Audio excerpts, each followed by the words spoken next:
सूरत के मैदरपुरा पुलिस ने chain snatching करने वाले आरोपी को धर दबोचा। सूरत पुलिस ने शहर में आने वाले लोगों की स्टेशन क्षेत्र में chain snatching, mobile snatching, wallet snatching की वारदातों को अंजाम देने वाले एक ही गिरोह के 2 सदस्यों में से एक को पकड़ने में सफलता हासिल की है। सूरत पुलिस ने गिरफ्तार आरोपियों के खिलाफ ऐसे 10 मामले दर्ज किए हैं, जबकि 45 से अधिक मामले उन लोगों के खिलाफ दर्ज किए गए हैं जो पुलिस हिरासत में नहीं है।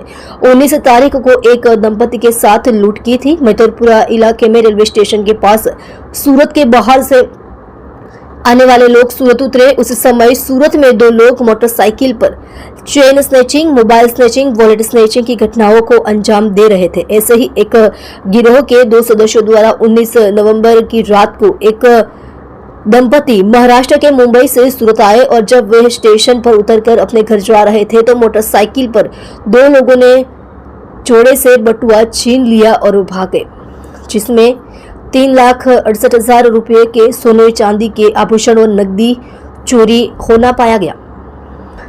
पुलिस ने एक आरोपी को गिरफ्तार कर लिया है। दंपति तुरंत मैदरपुरा थाने पहुंचे और शिकायत दर्ज कराई। पुलिस ने अलग अलग टीमें बनाकर सीसीटीवी के आधार पर आरोपियों की तलाश शुरू कर दी।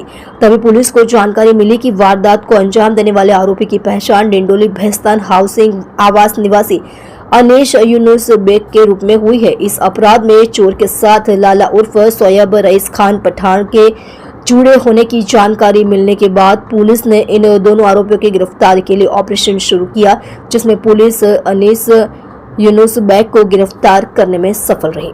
19 નવેમ્બર 2024 ના રોજ मैदरपुरा પોલીસ સ્ટેશનમાં એક લૂંટ સ્નેચિંગનો ગુનો દાખલ થયેલો હતો। ગુનાની વિગત એવી છે કે એક કપલ રાત્રે બોમ્બેથી સુરત આવેલા હતા અને રેલવે સ્ટેશનથી ઉતર્યા બાદ પોતાના ઘરે જતા હતા। એ દરમિયાન કબીર રેસ્ટોરન્ટ ક્રોસ કરતા હતા। એ વખતે બાઇક ઉપર 2 માણસ આવી અને બેનના હાથમાંથી પર્સ ખેંચીને ભાગી ગયેલા, જેની અંદર સોનાના ઘરેણા અને અમુક રોકડા રૂપિયા એમ કુલ 3,68,000નો ગુનો દાખલ તાત્કાલિક કરેલો હતો। આ ગુનાની તપાસ અમારા मैदरपुरा પોલીસ ઇન્સ્પેક્ટર ઉર્મિલા જોશી, જે મહિલા પોલીસ ઇન્સ્પેક્ટર છે, અને ડિસ્ટાફ સબ ઇન્સ્પેક્ટર છે અલ્પા વાંઝારા, બંને તાત્કાલિક ગુનાની ગંભીરતા જોઈ અલગ અલગ ટીમો કામે લગાડી અને ટેકનિકલ સર્વેલન્સ અને હ્યુમન સર્વેલન્સનો ઉપયોગ કરી અને ગણતરીના કલાકોમાં આરોપી અનીશ યુનુસ બેગ એને ભેસ્તાન આવાસનો રહેવાસી છે અને પકડી પાડેલ છે અને તેની પાસેથી ગુનાના કામે વપરાયેલ બાઇકને કબજે કરેલી છે। આ સિવાય એક સોયબ રઈસ ખાન પઠાણ, જે લાલા તરીકે ઓળખાય છે, તેને પકડવાના કામગીરી અત્યારે ટીમ દ્વારા ચાલુ છે। આમ બંને મહિલા અધિકારીઓ દ્વારા ખૂબ જ સુંદર કામગીરી કરી અને ગણતરીના કલાકોની અંદર જ જે આ સ્નેચિંગનો ગુનો છે એ બંને ડિટેક્ટ કરેલો છે અને જે સોયબ રઈસ ખાન પઠાણ છે એને પકડવા માટે ચક્રો ગતિમાન કરેલા છે।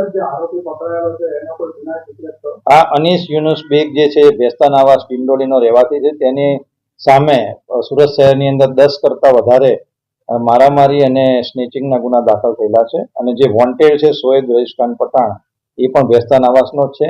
એની સામે તો 45 કરતાં વધારે ગુનાઓ સુરત શહેરની અંદર ચેન સ્નેચિંગના અને સ્નેચિંગના લૂંટના ગુનાઓ દાખલ થયેલા છે। આમ બંને મહિલા અધિકારીઓ દ્વારા ખૂબ જ સુંદર કામગીરી કરી ગણતરીના કલાકોમાં આવા રીઢા ગુનેગારોને પકડી ધરપકડ કરેલી છે। Thank you.